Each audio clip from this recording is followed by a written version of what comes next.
Well, this game was not as good as game one. Actually, I went to that game yesterday as well today, and I'm going tomorrow for the Mother's Day game. Crazy, crazy weekend going to all 3 games against the White Sox. But why not? You live your life one time, people. You got to enjoy it.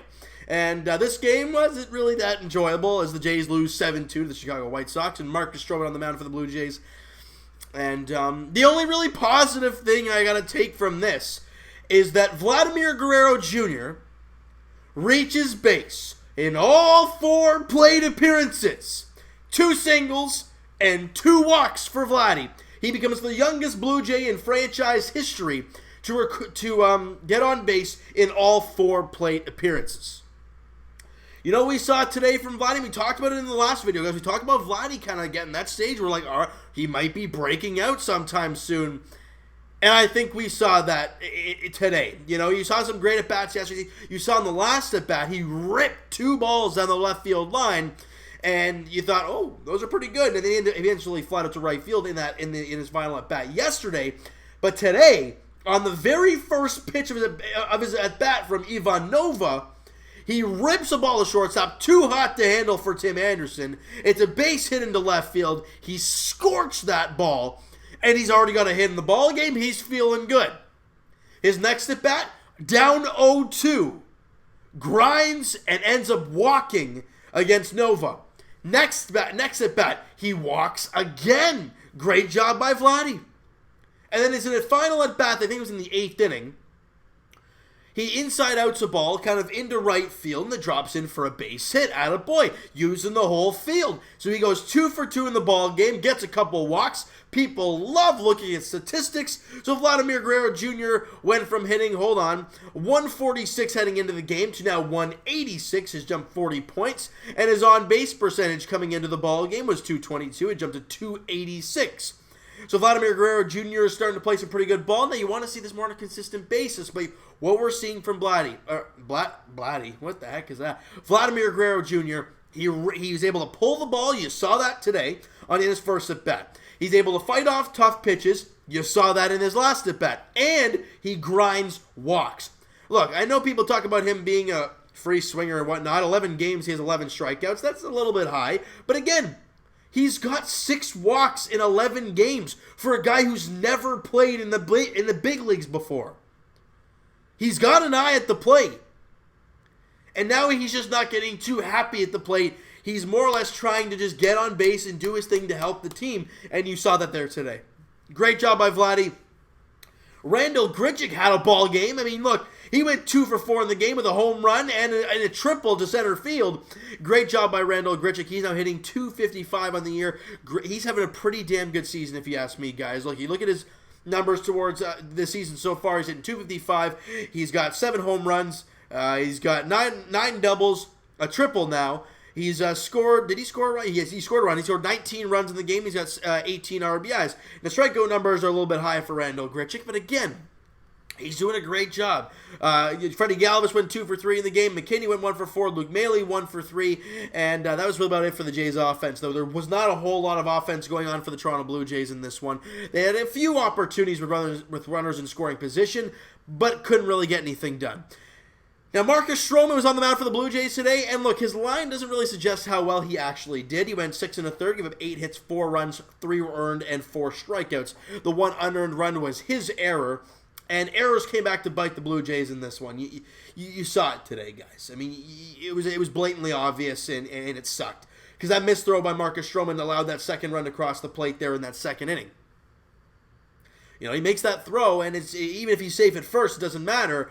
And then I think they got a base hit afterwards, but even then, that's only first and second, right? So it's a situation of like, you know, it's a small plays, guys. Hey, come on, thank you for focusing back on me. It's this lighting again, guys. I apologize. I'll be back in regular location there tomorrow, just to give you guys the heads up there. But Marcus Stroman goes 6 1/3, 8 hits, like I said, guys, and didn't really look. He's now 1-6 on the year, and he actually got pulled in the 7th inning by Charlie Montoya. Clearly, Marcus Stroman was not happy.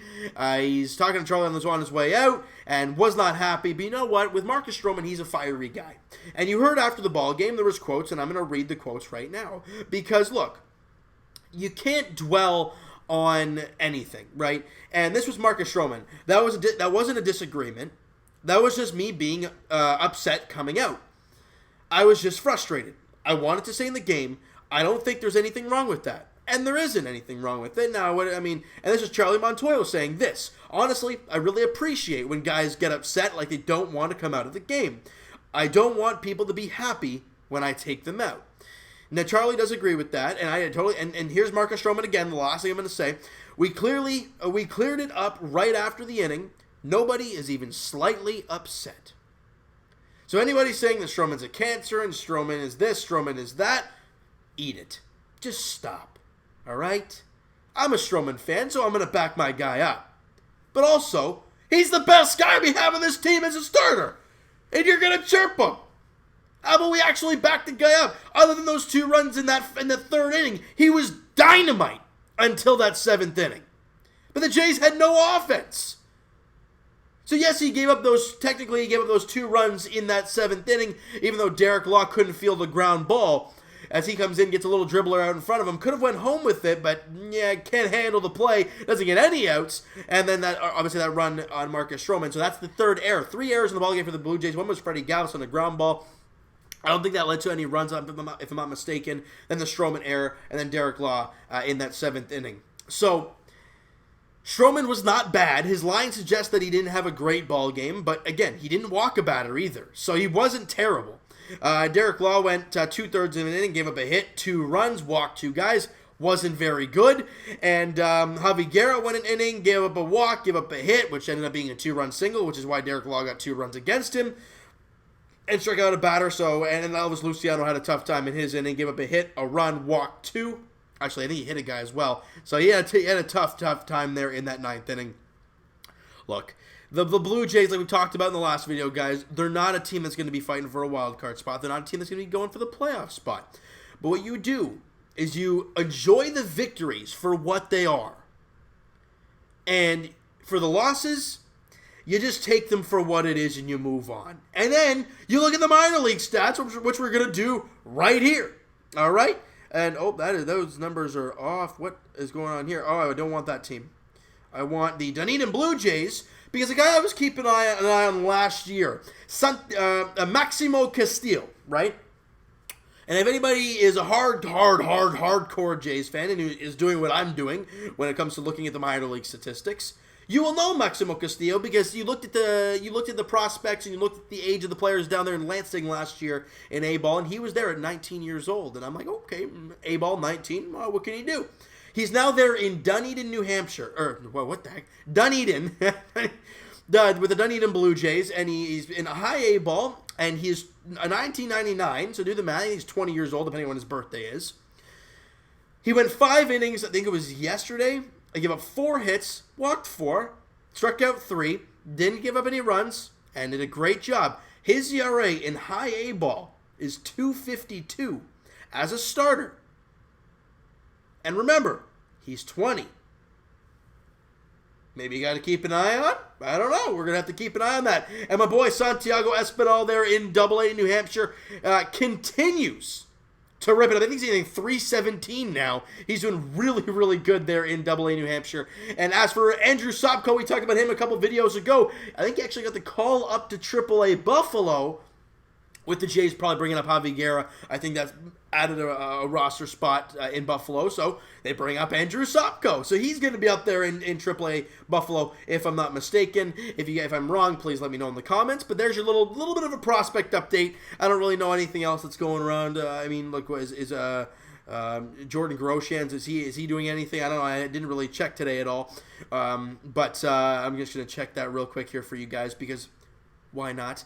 All right, I'm going to go to the team. All right, we're going to do this right on the podcast, or right on the show, people, because why not? Because the Jays didn't give us much effort, so why do we got to return the favor, right? You know what I'm saying? So Jordan Groshans, what's he hitting down there? .337. He went 1 for 2. The 11th is today. He went 1 for 2 today with a run scored and a walk. He's hitting .337 there in A-ball. Remember, 19 years old. So again, you got to keep an eye on the Jays' number 1 prospect, or I guess number 1 draft pick of last year. And guys, the draft is actually coming up for the for the Major League Baseball.